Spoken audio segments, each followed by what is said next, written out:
ఆలయంకి వెళ్ళినప్పుడు ఖచ్చితంగా కొబ్బరికాయ కొట్టాల్సిందే అంటారా? కొట్టాల్సిందేనంటే అమ్మా ఇవాళ ఉన్న పరిస్థితి ఎలా ఉందంటే చాలామంది మొక్కులు పెట్టేసుకుంటారు. నేను 100 కొబ్బరికాయలు కొడతా, 1000 కొబ్బరికాయలు కొడతా అని చెప్పి. ఆ కొబ్బరికాయ తీసుకుని వాళ్ళ తల మీద కొడితే ఎలా ఉంటుంది అనిపిస్తుంది నాకు. అదేంటండి ఎట్లా మాట్లాడచ్చా మీరు అంటే, ఎవరు చెప్పాడు నీకు 100 కొబ్బరికాయలు నేను కొడతాను మొక్కుకోమని? పిచ్చి, పైత్యం, వెర్రి, 1000 రకాలన్నట్టుగా ఇది ఒకటి. ఎందువల్లంటే ఒక కొబ్బరికాయ మీరు వాళ్ళు కొడితే సాయంత్రానికి అది ప్రసాదం అయిపోవాలి, అది తినేసేయాలి, మిగలగొద్దు. అస్తమానం అనడానికి ప్రసాదం తినగలిగితే నువ్వు కొబ్బరికాయ కొట్టు, ఏదో పండుని వేదన పెట్టు.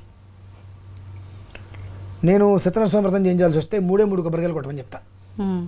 మొదలు మధ్యన చివర 5 గంటలకు 5 కొబ్బరికాయలు కొడతానండి, మొదట్లో పంచామృతానికి కొట్టద్దని చెప్తా. నువ్వు తినగలవా? దాంతో ప్రసాదం చేయకూడదు, మళ్ళీ అంటే కొబ్బరిలో చేసుకుని తింటా అవన్నీ చేయకూడదు. నువ్వు తినగలవా చెప్పండి ఒక మాట. తినలేవు కానీ ప్రసాదం ఇస్తావు, వచ్చిన వాళ్ళకి తీసుకెళ్ళి ప్రసాదం 10 మందికి ప్రసాదం ఇస్తావు. ఇచ్చిన వాళ్ళందరూ కొంపలో తీసుకెళ్ళి ఫ్రిడ్జ్లో పెట్టుకుంటారు కానీ తినలేరుగా. రాత్రి తెల్లారిందంటే అది దాంట్లో ఉన్నటువంటి ఏదైతే కనుక ఒక అనుగ్రహం ఉంటుందో ఉండదు. ఓకే, దాన్ని నువ్వు పచ్చల్లో కలుపుకుంటావు, ఇంకోటి చేస్తావు, రౌట్లో దంచుతావు. ఇవన్నీ కరెక్ట్ అయిన విషయం కాదు.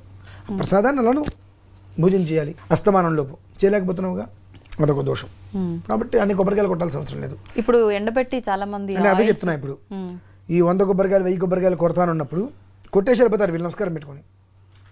ఈ కాంట్రాక్టర్లు ఉంటారు, ఈ కొబ్బరి చిప్పలు మొత్తం కొనుక్కొని ఇలా ఎండబెట్టేసుకొని దాన్ని కొబ్బరి చిప్పలు తీసి ఎండిపోయిన తర్వాత దాన్ని గానుగులో పట్టించి కొబ్బరి నూనె తీసి అమ్ముతారు. తిలా పాపం తల పిడికెడు. నేను ఏదో నాకున్న కష్టాలు ఇవన్నీ తీరిపోతే నేను మొక్కుకున్నా, నా అదృష్టమో భగవంతుడి అనుగ్రహమో నా కష్టాలు తీరిపోయినాయి అంటే నా పాపం మొత్తం పోయింది, కొబ్బరికాయలు కొట్టేశా. ఈ పాపం అంతా ఎవరికి వచ్చిందండి? అందరికీ అంత కట్ట.